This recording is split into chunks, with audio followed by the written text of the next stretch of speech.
Hey guys, this is Peter with GoodyReader.com, and this is the DPT-CP1 digital paper system. We're just going to go over some note-taking today.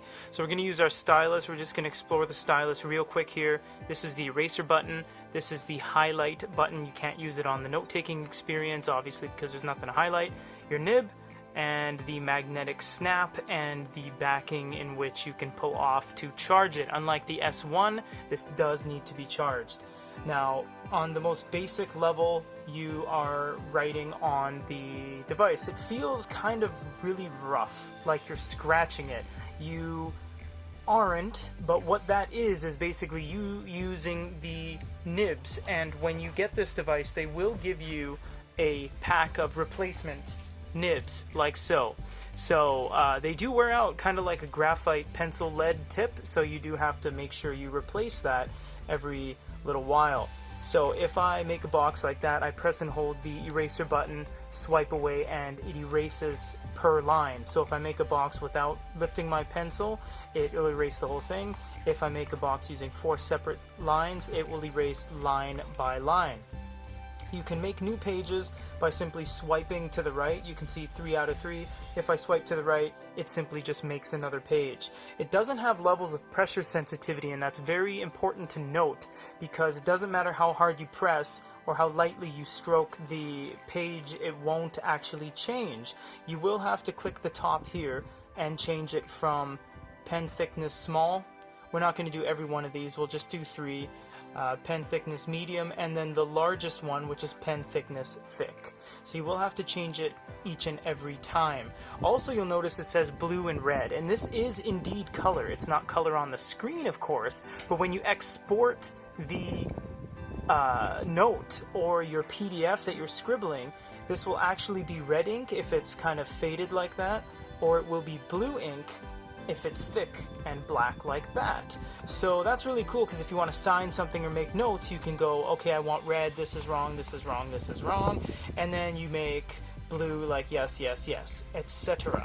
So that's really cool. There is a fair amount of staining on the screen. You can see right there, that is erased, it's completely gone. You will have to kind of go back and forward to erase that staining, and that's just something we noticed right off the bat.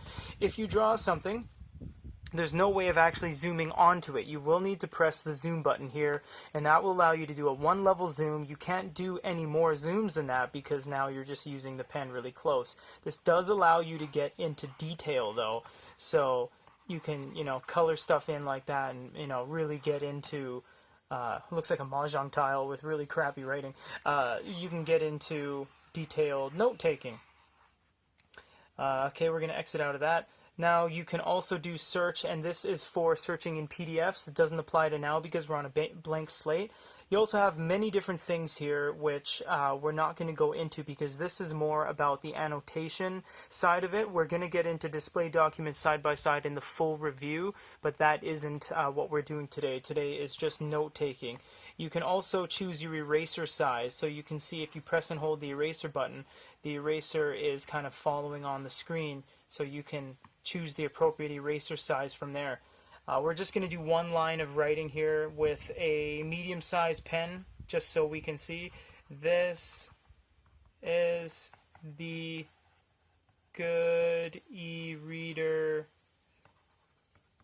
review. How's my handwriting, everyone? Looks like crap, I know. That's what you get for typing for your entire life. If you click on the side here, you basically have your recently read stuff. And if we go all the way to the front, we have our review example here that someone, it came preloaded basically.